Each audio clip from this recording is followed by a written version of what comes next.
Hello, and welcome to this introduction to the game of Sweep. I'm Mike Demko, and today I'm going to walk you through the essential rules and show you one end of play. Sweep is a two-player board game about the sport of curling that emphasizes the decisions which have to be made by the skip of each team. Which shots to play, which outcomes to avoid, which outcomes to accept if you can't get exactly what you want. In the sport of curling, there are two teams of 4 players each. They're taking turns sliding 40-pound granite stones 100 feet or so down 15-foot wide sheet of ice towards a target. After 8 shots from each team, whoever has the closest stone to the target, which we call the button, scores points, and they score as many points as they have stones closer to the button than their opponent's closest stone. For board game purposes, we're only going to keep track of the last 25 feet or so of the sheet, but it might help to remember just how far the stones have gone before they reach this playing area. Now, there are 2 things that happen with curling stones that make this sport very interesting. One is that stones do not slide down the sheet of ice in a straight line. They can veer off at random angles if you aren't careful. So to control this, players add a bit of spin to their stones, and this causes them to take on a very consistent curl. The stone turns one way or the other, especially as the stone slows down before coming to a stop. This typically amounts to several feet of lateral movement off the stone's original line, which if you think is a 15-foot wide sheet is quite a lot. If you throw the stone harder, say to hit another stone, you'll still get a bit of curling, but not nearly as much, maybe just a few inches laterally. This creates a situation where you can slowly curl a stone around behind another and have it come to a stop. But at the same time, if somebody tried to hit that, they're moving a lot faster, they don't have the same curl, they're going to tend to run up against the stone that's guarding. And so this guarding effect is a critical element of the game of curling. Another thing that makes curling really interesting is that brushing the ice vigorously right in front of the stone as it slides can dramatically affect how much the stone curls and how far it travels. This is called sweeping, and it means the teams have 20 seconds or so after the stone is released to modify its trajectory before it reaches the end of the sheet. This also means, so for every shot, all 4 players on the team are involved. One person stands near the button, they're calling the shot, one person is throwing, and the other 2 people are sweeping as it goes down the ice. And they're all shouting information back and forth as the shot progresses. So a curling sheet can be a very loud place. Before we get into the game itself, I'm going to show you the components of the board game. Then I'm going to switch to Tabletop Simulator and walk you through the rules and some examples of play. So first we have the main game board, which represents the last 25 feet or so of the sheet. For board game purposes, it's divided up into 12 areas. 6 of the areas are the guard zone at the bottom. Stones that settle in the guard zone are in play, but at the end they won't score any points. The other 6 areas are the house, and this is where the points are scored. Because this is where the points are scored, we need to know how close each stone is to the center, and we're going to use locations, these circles, for that. And you can tell how close a location is to the button by counting the number of rings, these things here, between that location and the center. It's important to remember conceptually that when a stone is thrown, it's coming through the guard zone and into the house. So anything that's in the guard zone can interfere with shots that are coming into the house. Next, we have the stones themselves, which are hopefully self-explanatory. We have 8 red stones and 8 yellow stones.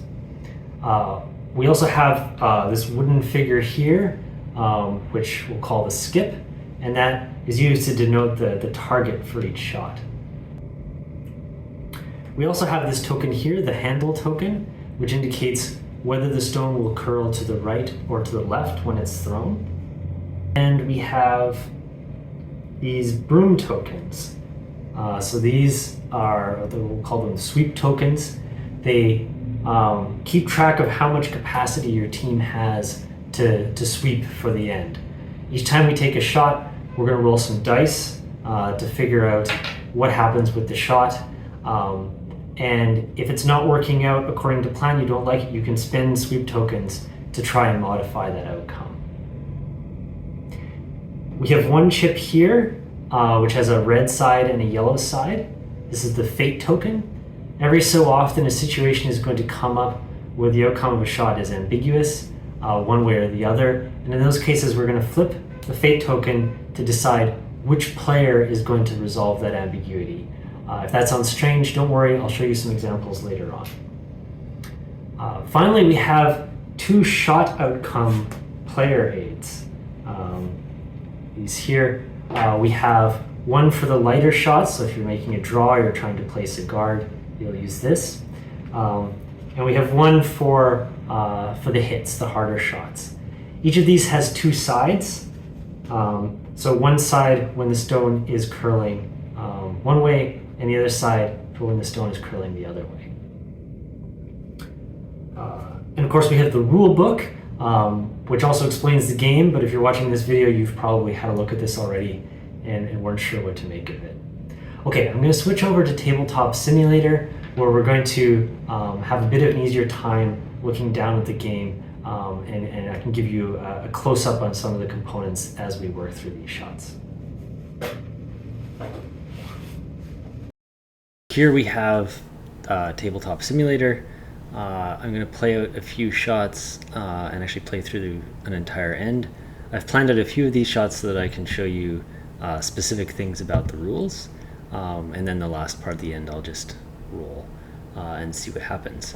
One difference from the physical copy of the game is that I couldn't figure out how to make a coin, so we have this special die that has red and yellow faces on it that we'll use if we need to make any fate decisions. Let's get started. I've decided that yellow has the hammer, has the last shot, and so our red is going to go first. So this is red's first shot. Red is going to call for a center guard close to the house, and we're going to be having this rightward turn. I could also do the leftward turn, but let's do the rightward turn. So we're going to be looking at the rightward facing outcome chart, and we're going to roll the die. Now, I'm not actually going to roll this die, I'm just going to pick a number. Let's say we get a 1. So 1 is up here. It's the first option on our sheet. Let's see if we can take a closer look at that. So the way that you read the sheet is you look first for the skip token, and then everything is relative to that. So if we look at 1, we have the skip token, and then the stone that we've thrown is in the same area as the skip token. So we're just going to move this here, and because we're not in the house, we don't care how close to the button we are. The stone is not going to score unless it gets bumped into the house, and so that's it. That's the shot. Let's have yellow then call for a corner guard. Now because I'm calling for a corner guard, I have to come from the inside out. The reason for this is that, you know, we imagine the stones are sort of following a bit of a curving path. I'd have to be off the sheet to get to here. So we're going to have to come up center, and we will, let's flip this sheet. Let's make a roll here. Again, I've sort of planned this outcome. Let's use 6. Okay, so 6 gets us down to this outcome in the bottom corner. If we look at the table here, again, we're looking at 6. There are 2 outcomes here. One of them is a tap outcome. So if there were, again, we're starting by looking at the token, the skip token. If there were a stone, an area forward, back towards the throwing, if there was a stone there, we would tap it.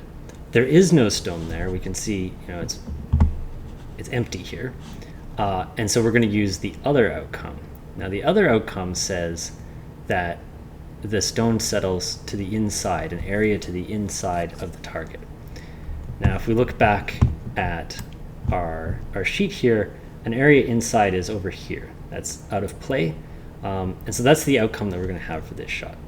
This shot is just not going to happen. Now I could, if I don't like that outcome, I could spend a sweep token to re-roll, but I'm not going to. It's early in the end. So now red is nicely set up, has this guard, and red is going to try to draw into the house. Still, we'll just use the same handle. So let's say this time here we roll a 5. So 5 is a heavy outcome. Oops. So you look at 5 here. Again, so we start by looking at the skip token, and we'll start on the left option. If there were a stone at the location where the skip is, then we would tap it. If we look here though, this area that we're shooting to is empty at the moment, and so nothing happens with that outcome. Instead, we're going to take the outcome on the right, and in that outcome, our stone goes one past where our target was, one area past where our target was. So that would look like this. We're moving into the back of the house. Because we've landed in the house, we now need to roll to figure out how close to the button we are. So we're just going to roll that. I don't really care at this point where that is. 5. So we'll go to location 5. That's pretty far away, but it's in the house. If nothing happens to it, that stone could score. So now we have yellow coming up. Yellow is going to try the same thing that red did. So yellow is also going to try to draw to the front of the house. And here, let's say we roll a 6. Now this is an interesting outcome. So if we look at the chart here, on a 6, we look at the left side first. If there is a stone in the area one short of where the skip is, we're going to tap that stone. And in fact, that's what we have. We have a stone here, this red stone. It's one area short of our target. For a tap, what we're going to do is the stone that we threw is going to stop where the tapping happens, and the stone that gets tapped is going to get pushed one area forward. Now, this stone has entered an area of the house. We also need to roll to figure out how close it is to the button. So we're going to roll the die. Technically here, red is rolling the die. And so if yellow cannot sweep this outcome, but red can. Yellow could have swept the outcome of the 6 that we originally rolled that decided that we were going to do a tap in the first place, but the roll to settle is red's roll.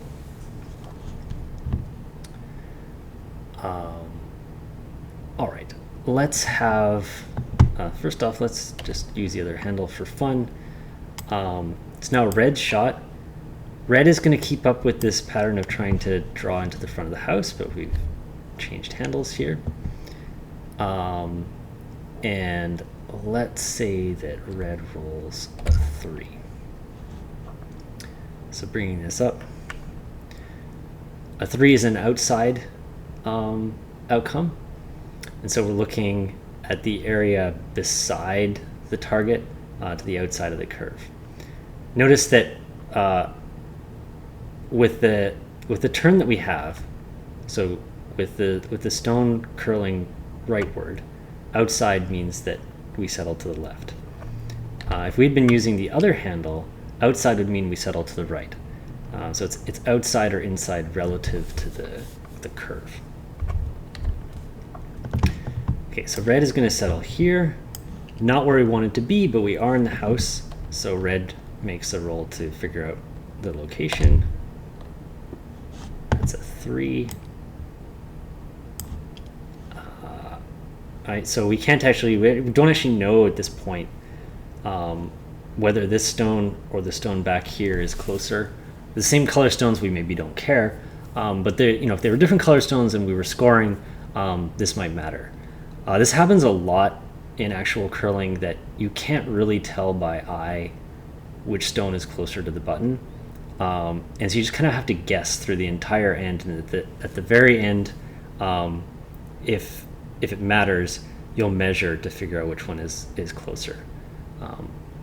I have a mechanism for measuring. You basically randomly decide which one is closer, but we'll worry about that when we get to scoring.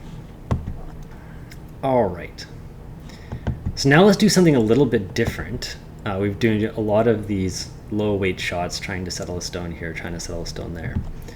Let's have yellow now try to hit this stone. So to indicate that I want to do a hit, I'm going to take the skip token, I'm going to place it right on top of the stone that I want. Yellow is throwing to hit. Roll a 4. All right. So a 4, if there was another stone, again, we're going to start with the left option first. If there were another stone in the target location, we would rec on that. And I'll show you a rec later. A rec is like a tap, but it's a lot harder. There isn't, as it happens, there's no other stone here except for the target, so we're not going to have that outcome. Instead, what would happen is we're going to successfully hit the target's removed, and then we would roll forward and diagonally forward to the outside of the curve. That, though, would put us up here and out of play. So let's say yellow's not too happy with that. Yellow's going to spend a sweep token. Yellow's going to roll again. And let's have that be a 2. So let's say that yellow rolled a 2. Oops. We look at the sheet again. If there's a stone in the area immediately ahead of the target on a 2, we would rec on that. There isn't. This space here is empty. So instead, we're going to hit the target stone, and then we're going to roll over sideways one area. So that looks like this stone is removed from play. This guy rolls over to here. He's settling in an area of the house where he didn't start out, so we're going to roll to figure out where he goes. A 6. That's not great, but hey, at least we're in the house. And we're potentially tying the stone back here, so that could be useful come scoring. Let's have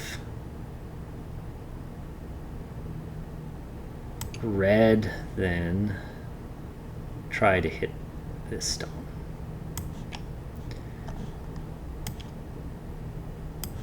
All right. And let's say that red rolls a 2. Bring up the chart for a 2. So a 2 kind of hidden behind me there. On a 2, if there's a stone in the area ahead of the target, we're going to rec on that. And actually, as it turns out, there is a stone in the area ahead of our target. So with a rec, what we're going to do is we're going to move the skip token to the stone that we're recking on, and we're going to replay the shot, right? So now, although red didn't call it, we're playing a hit on this center card. And let's say this time that red rolls a 4. If there were another stone in the same area as the target stone, we would rec on that. So the recs can just keep going. You can have a cascade of changing target several times before you settle down. Usually that doesn't happen, but it can in principle happen. But there's no stone there, so we're not going to rec. And instead we're going to have this roll out outcome where we remove the stone that the skip token is on, and we move forward diagonally to the outside of the curve. So that's going to look like we hit this goes out of play, This moves forward and diagonally to the outside.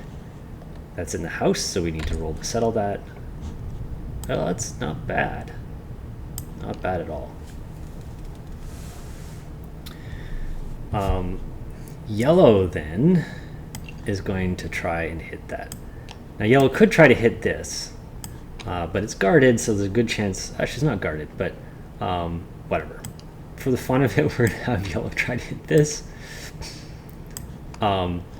One difference now from drawing is that I can use this outside in turn. So if you remember, like if we were taking this shot here, you're not allowed to draw from all the way out here and then turn in at the last minute.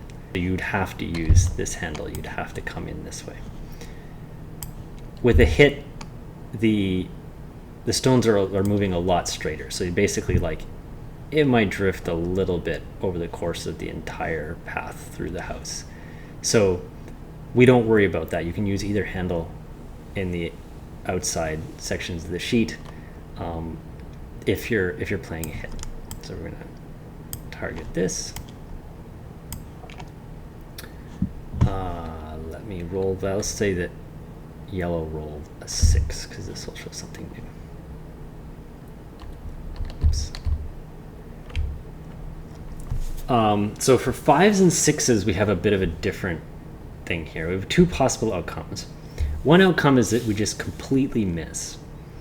The other outcome is that we just chip the stone that we're shooting at.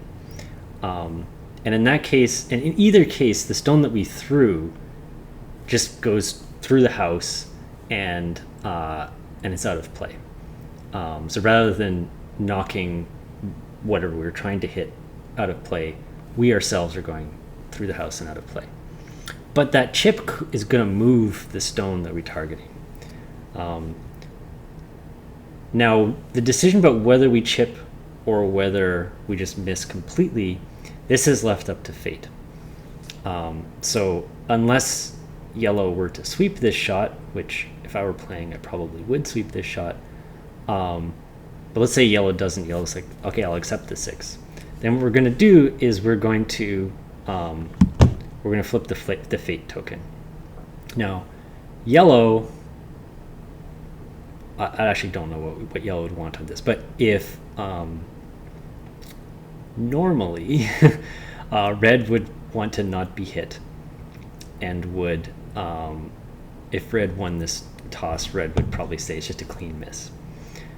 And in a lot of situations, if yellow won the toss, yellow probably wants the chip anyways. So the chip in this case is going to move red inside, back diagonally. Now this is actually pretty desirable for red. So I'm going to say red actually wants the chip and yellow would prefer the miss. So let's roll fate and see what happens. Yellow won the fate toss. So yellow's going to say, no, I really don't want to bump red into the back of the house like that. I'm happy to just sail through without hitting anything. All right. So that's it for the planned shots that I had. That works through a lot of the mechanics. It doesn't touch on everything that can happen. I will do some follow-up videos that gets into all the things that can occur. But for the rest of this game, I'm just going to play. It out. Red is pretty happy with this situation. Red has first stone. I think red is just going to try to hit. No. Red's going to try to put up a center guard. Okay. It's a 6. That's an inside outcome, which would have red settling over here. That is completely useless for red, so I'm going to sweep that and see if we can do better.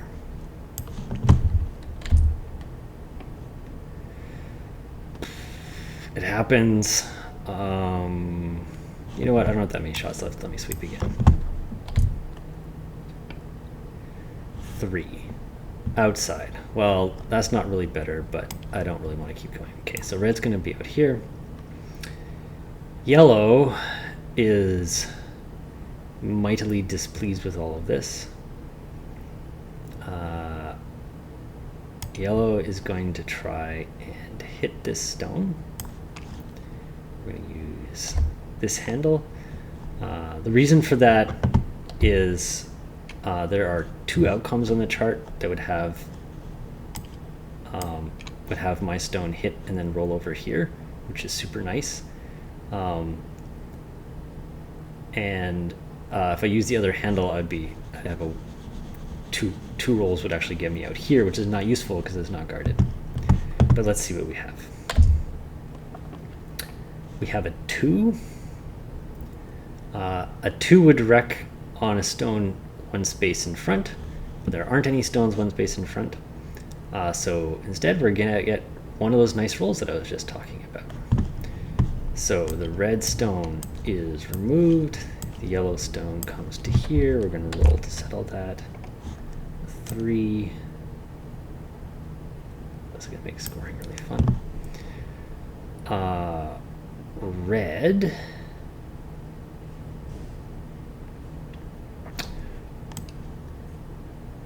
Red is going to try to draw into the back of the house. Actually, just to show you something, I'm going to do this the wrong way.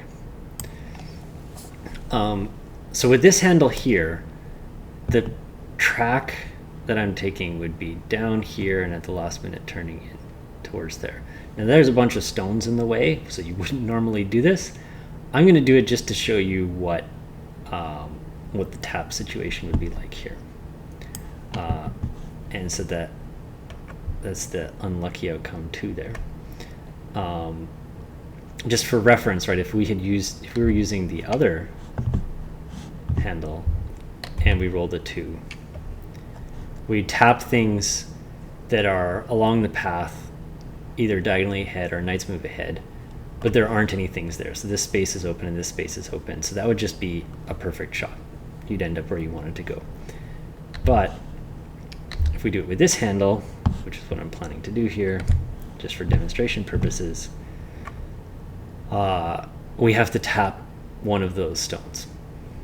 So there's a total of 3 stones that are eligible to be tapped. In a situation like this, somebody has to pick. It's not necessarily the person who's throwing who gets to decide. In real life, we're going to make a fate decision. So yellow decides. Well, yellow really doesn't like this stone. So yellow's going to say that one gets tapped. This stone here is going to end up settling here. We then have to roll to find the location for both of these stones. Red gets to decide. Red is the shooting player. The order in which these stones settle. They're going to start with the front one. 4. That gets us here. And then the back one. Also 4. Oh, so we've got 5 stones here, all sitting at about the same distance from the button. I've played this game a lot. I haven't seen this situation come up before. All right. What are we doing next? It is yellow's shot. Yellow really would like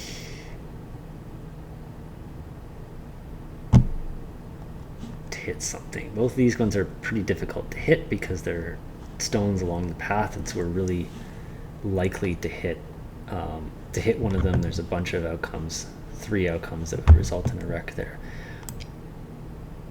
We're going to try to hit this stone back here. It'd be great to roll into the mess on that side, so let's do this.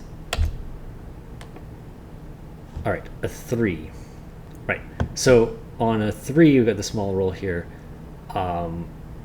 If there's a guard, if there's another stone 2 areas ahead of the target, we're going to wreck on that.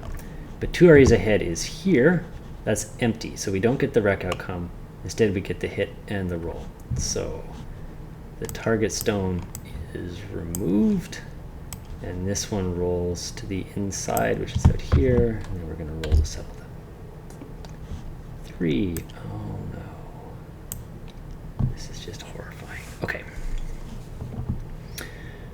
Red really liked having a stone back there. Red is going to try to draw back there. A 2. All right, now this is the correct way to go if you've got a bunch of garbage on one side of the sheet and the other side is clean. So if we had a stone in that column to the right, either diagonally ahead or a nice move ahead, we would tap it. We don't though, these two spaces are open, so red just sails right on in to where he wants to go. We're gonna roll to see how close to the button we are. Oh, it's a 5, you know what, I really want to be closer than that. Let's roll again. There we are, a 4. Okay, so that's out counting everything else.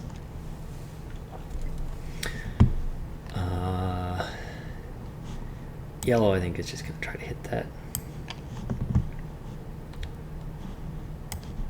Yellow's second last shot. A 5. Okay, so fate would decide whether that's a clean miss or if we're chipping it out. You don't get to re-roll fate flips though. And so this is a 50% chance of an outright miss. The chip isn't bad, right? The chip actually would push, even though it's not hard enough to be a clean knock, it is going to push that stone back and out of play. But still, why risk the miss? We're just going to sweep and we're going to roll this again. Okay, a 3. Great. Okay, so again, if on a 3, we're looking for stones 2 areas ahead of the target. 2 areas ahead, there is nothing. So we go in, we hit our target, and we roll over. So we're going to roll over. Target's removed. Let's roll to figure out where we go. 5. Not great, but hey, we removed shot rock. That was gonna score points.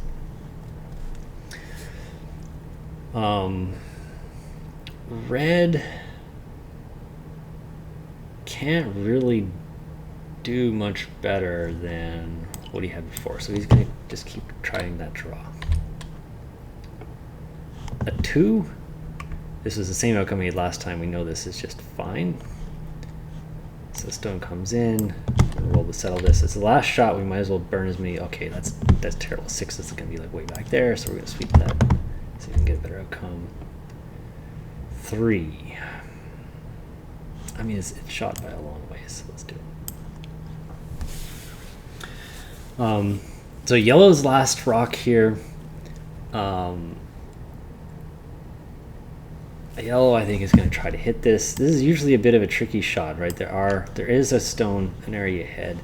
There's 2 outcomes where we could wreck on that, but yellow still has a lot of sweeping left, so I think we're okay with that. So yellow rolls a 1.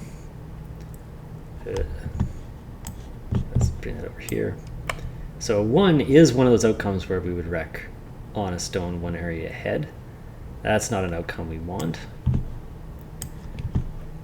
So yellow is going to re-roll. A 2. Wouldn't you know it, that's also an outcome where we'd wreck on the stone in front. So we don't want that either. Sweep again. 4. That's nicer. So if there was another stone in the target area, we'd wreck on it. There isn't. The only stone in that area is the stone that we're trying to hit. We are going to roll out, though. We're going to roll out of play on this hit.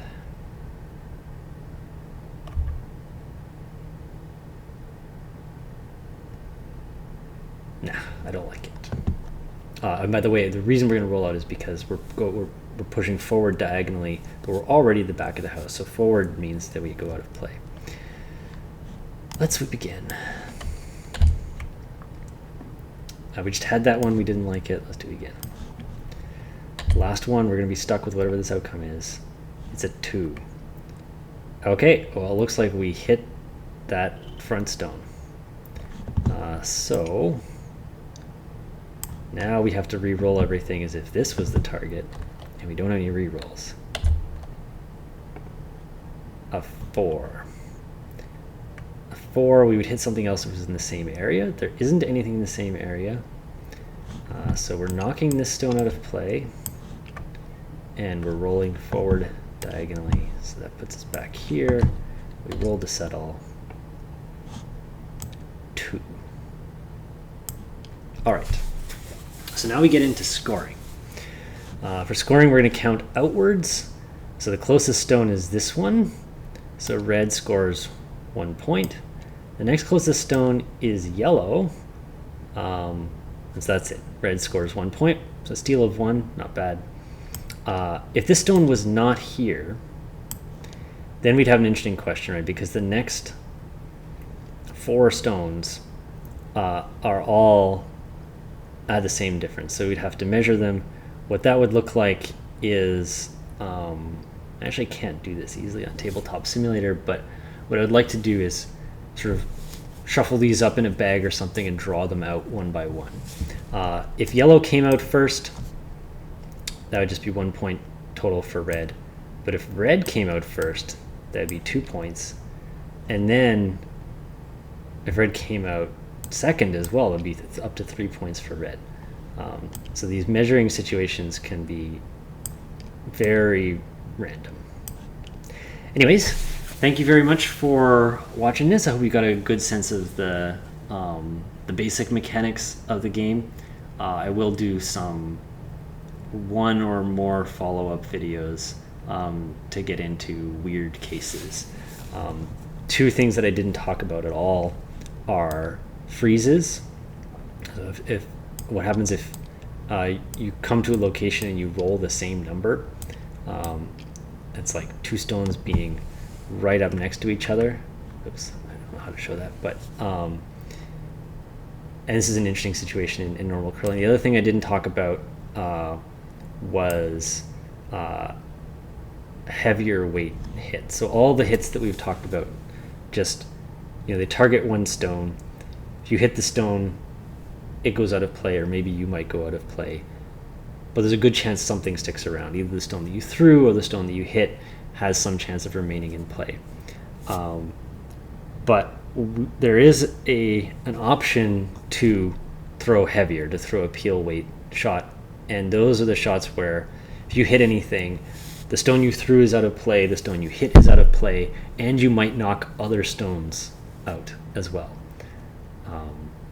But that will be for a more advanced video. Thank you very much.